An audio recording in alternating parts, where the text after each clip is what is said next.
सभी को राम राम जी, सनातन धर्म की जय और सभी को साधुवाद और सभी को जय माता दी। मेरे पीछे आप देख रहे हैं ये पुराना बाहू किला, जहां पर अंदर माता काली विराजमान है। हमारे हिंदुओं, हमारे जम्मू वासियों के लिए एक बहुत बड़ा ये आस्था का केंद्र है। और आपको मैं बता दूं कि ये जो पूरा का पूरा एरिया है, ये आर्काइव्स डिपार्टमेंट इसको पूरा का पूरा जो है, आर्कियोलॉजी डिपार्टमेंट इसको पूरा सेफ गार्ड करती है। यानी कि अगर आप इस दीवार पर एक छोटा सा कील भी लगा देंगे तो आर्कियोलॉजी विभाग, आर्काइव्स विभाग आपके ऊपर जो कंसर्न्ड दफा होती है उसके तहत एफआईआर भी लगवा सकता है। ये आर्कियोलॉजी विभाग जहां जहां मॉन्यूमेंट्स को प्रिजर्व करती है वहां पर लिखा होता है। यहां भी आप जब कभी आते हैं मंदिर तो आप बाहर देखेंगे बोर्ड लगा हुआ है। लेकिन अब यहां पर कौन ऐसे स्ट्रक्चर खड़ा कर रहा है जो कि ना ही आर्काइव्स को पता है ना आर्कियोलॉजी वालों को पता है, वो आप देख सकते हैं इस वीडियो में। आप देख रहे होंगे ये ऊपर जो एक स्ट्रक्चर खड़ा हुआ है और ये लोहे के आप देखेंगे पिलर्स भी खड़े हैं, ऊपर शेड भी पड़ गया है। एक किस्म की एनक्रोचमेंट भी आपको उसको कह सकते हैं। और इलीगल यहां पर एक स्ट्रक्चर भी खड़ा कर दिया है। अब ये टेम्परेरी भी नहीं है, परमानेंट ही लग रहा है, आपको सामने दिख रहा है। अब ये जब यहां पर बन जाता है तो क्या आर्कियोलॉजी विभाग, आर्काइव्स विभाग गहरी नींद में सोया हुआ है, जिनका ये कहना है कि यहां पर एक कील भी आप लगाओगे तो आप पर कंप्लेन हो जाएगी। मेरे साथ यहां के कुछ बुद्धिजीव लोग हैं, जिनमें राजीव चाणक्य जी हैं, जिन्हें आप भली भांति जानते हैं। भाजपा के सीनियर नेता तो हैं ही, लेकिन यहाँ बाहू फोर्ट की जितनी भी डेवलपमेंट कमेटी के ये खुद प्रधान भी हैं और हर बात के ऊपर चर्चा भी करते हैं। राजीव जी, ये आपके नोटिस में जब आया तो आपने क्या कंसर्न डिपार्टमेंट से बात की और ये किस तरह से यहाँ पर बन गया? देखिए, ये 17 मई को इन्होंने ये स्ट्रक्चर खड़ा करना शुरू किया। जैसे ही मुझे किसी ने फ़ोन किया कि ऐसे यहाँ पर लोहे की छड़ें खड़ी की जा रही हैं तो लगता है कि कुछ बनेगा, मैंने तुरंत यहाँ की जो मैडम असिस्टेंट डायरेक्टर हैं संगीता, जो जम्मू देखते हैं, मैंने उनको फ़ोन किया कि इस तरह से, उनको फ़ोटो भी भेजे। उन्होंने इसके ऊपर संज्ञान लेते हुए डीसी जम्मू को एक पत्र लिखा। उस पत्र में उन्होंने लिखा कि ये इलीगल स्ट्रक्चर खड़ा हो रहा है, इसको डिमोलिश किया जाए। परंतु 17 मई से टिल डेट डीसी जम्मू की तरफ से कुछ नहीं हुआ। कल जब हमें पता चला कि इसके ऊपर फिर ये जो लोहे की शीट्स हैं वो लगना शुरू हुई, फिर हमने दोबारा अप्रोच किया। जब दोबारा अप्रोच किया तो अप्रोच करने के बाद उन्होंने कहा कि मैं डायरेक्टर साहब से भी बात करती हूँ। मैंने भी डायरेक्टर साहब से बात की, उनको बताया कि ऐसे ऐसे। आज हमने इसी के विरुद्ध एक प्रोटेस्ट यहाँ पर किया।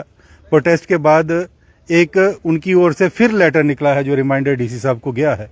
मेरी फिर बात हुई उनसे कि आज आपने एक और लेटर निकाला है तो इसका मायने क्या है। बोलते कि हमारे पास जो इन्फोर्समेंट डिपार्टमेंट है वो नहीं होता, डीसी ही किसी न किसी इन्फोर्समेंट को नियुक्त करता है जो यहाँ पर आके डिमोलिश करेगा। तो बोलते हमारी तरफ से वो जो प्रक्रिया है वो पूर्ण की गई है, परंतु अगर कहीं कमी रही तो वो कमी रही डीसी ऑफिस से।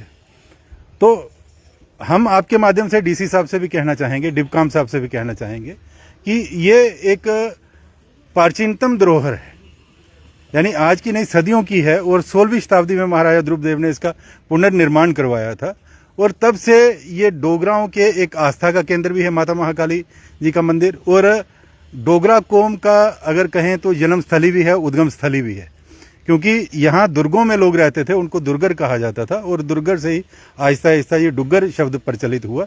इसलिए हम कहते हैं इतिहास को देखते हुए कि डोगरा जो कौम है उसकी उद्गम स्थली जो है वो बाहू है। तो उसके किले को नष्ट करना, उसको डिफेस करना, उसकी छवि धूमिल करना, ये अच्छी बात नहीं है। अगर कंस्ट्रक्शन करनी ही थी तो इसके ऊपर कंस्ट्रक्शन की जा सकती है। आप पत्थर मंगाइए, चूना सुर्खी मंगाइए, आप लक्कड़ मंगाइए, मिट्टी मंगाइए, उसी ढंग से बनाइए जिस तरह से पहले बना। क्योंकि आर्कियोलॉजी की गाइडलाइन भी यही कहती है कि आप सीमेंटेड काम यहाँ नहीं कर सकते। वो बहुत हुआ, हम 7 साल से इनसे गुहार लगा रहे हैं आर्कियोलॉजी डिपार्टमेंट से कि पीछे 7 वर्षों से लगातार इसके अंदर छोटे छोटे मंदिर बन रहे हैं, पुजारियों के अपने मकान बन रहे हैं, उनके ऊपर से जो कीमती लकड़ी वो हटाई गई, लकड़ी के बजाय वहाँ कंक्रीट जो छत थे वो बनाए गए। यानी जो मिट्टी के छत हैं उनकी रिपेयरिंग करनी पड़ती है, वो रिपेयरिंग उन्होंने की नहीं। तो उसका एक आसान तरीका समझा, किसी वक्त को बोला भैया डाल दो इसके ऊपर छत, तो उन्होंने छत डाल दी। इस प्रकार से ये काम यहाँ पर अंदर हुए। जब जब भी जो कोई काम हुआ हमने उसके ऊपर अंकुश लगाया। यहाँ एक और बड़ा तालाब था, उसको जब भरने की प्रक्रिया शुरू हुई, जिसके ऊपर आजकल हाल बना हुआ है, छोटे छोटे मंदिर भी उसके ऊपर बने हैं, तो हमने उस समय भी कहा कि जो सेंट्रल वाटर बॉडी एक्ट है वो कहता है कि किसी भी जलाशय को भरा नहीं जा सकता, आप इसको मत भरिए। लेकिन उन्होंने फिर उसकी भराई की, उसके ऊपर एक वो बना दिया। लेकिन आर्कियोलॉजी डिपार्टमेंट ने तब भी पत्र लिख के अपना जो काम पूरा कर दिया। हम चाहते हैं कि डीसी और डिबकाम इसमें हस्तक्षेप करें, क्योंकि पहले भी एक बार हुआ है कि डॉक्टर कमल सैनी, ये सामने जगह है, आज भी वो पलंथ कायम है, वहाँ पर एक दुकान बनाने लगे थे। ये जेडीए ने उनको ज़मीन अलॉट की थी उनके पिताजी के नाम पर। बहुत सी फोर्स लगा के उन्होंने यहाँ काम शुरू किया, क्योंकि हम उस समय भी प्रोटेस्ट कर रहे थे। तो उस समय डॉक्टर पवन कोतवाल जी यहाँ डिबकाम हुआ करते थे। उन्होंने उस पर संज्ञान लेते हुए जेडीए को कहा कि एक तो ये कैंसिलेशन करो उनकी अलॉटमेंट, और दूसरा ये डिमॉलिश करो, और सुबह तक एक ईंट नहीं मिलनी चाहिए। और वास्तविकता वही हुई, सुबह तक एक ईंट नहीं मिली। आज प्लंथ वहाँ कायम है। वहाँ उस समय उसका छत जो है वो लेंटर पड़ रहा था, वो लेंटर भी उनका ख़त्म हो गया। यानी चाहिए ऑफिसर कि अगर लगता है कि कहीं एक संरक्षित जो धरोहर है उसके ऊपर कोई इस तरह की उसकी छवि धूमिल करना, क्योंकि इसके आगे 100 मीटर तक एज पर गाइडलाइन कुछ नहीं बन सकता। तो जब नहीं बन सकता तो इसके ऊपर कैसे बन सकता है? और ऐसे मटेरियल से बनाया जा रहा है कि जो लोहे का एक स्ट्रक्चर है। आने वाले दिनों में जो भी लोग आएंगे वो लोग आके यहाँ पर देखेंगे कि जम्मू के महाराजा क्या टीन के शेड में रहा करते थे। यानी ये एक, और हमारी जो आने वाली नस्ल है उनको कैसे पता चलेगा कि हमारे जो पूर्वज थे, जो राजे, हमारी धरोहरें क्या हैं, जहाँ हमारे पूर्वज वो किस तरह से रहते थे, हमारे राजे कैसे थे। आज तो वो प्राइम मिनिस्टर, चीफ मिनिस्टर या बाकी मिनिस्टर्स को देखेंगे कोटियों में, लेकिन जो पुराना पूर्व काल में किस तरह से ये। अगर राजीव जी ये काम बंद नहीं हुआ, डिमोलिश नहीं हुआ, तो क्या फर्दर इस एजिटेशन को और आगे बढ़ाया जाएगा? एक भयंकर आंदोलन होगा।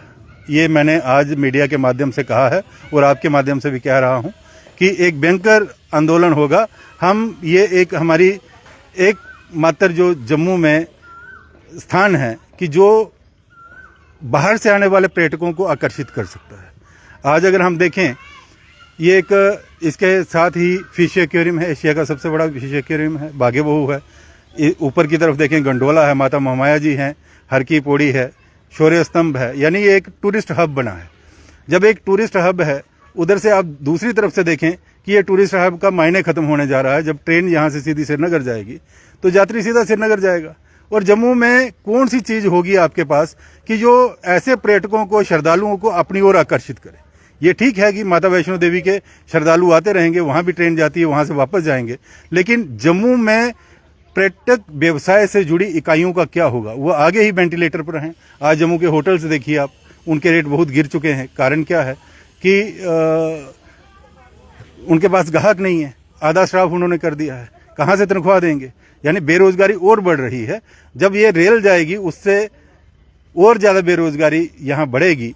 तो इसलिए चाहिए कि यहाँ ये जो अगर एक टूरिस्ट हब बना है तो इस हब को जीवित किया जाए। बहुत अच्छा। ताकि जो हमारे लोग हैं, हमारे बेरोजगार युवा हैं, हमारी ऐसी व्यावसायिक इकाइयाँ हैं जो पर्यटन से जुड़ी हुई हैं, उनका वो मृत्युशैया पे हैं, उनकी मृत्यु ना हो जाए, वो पुनर्जीवन उनको मिले।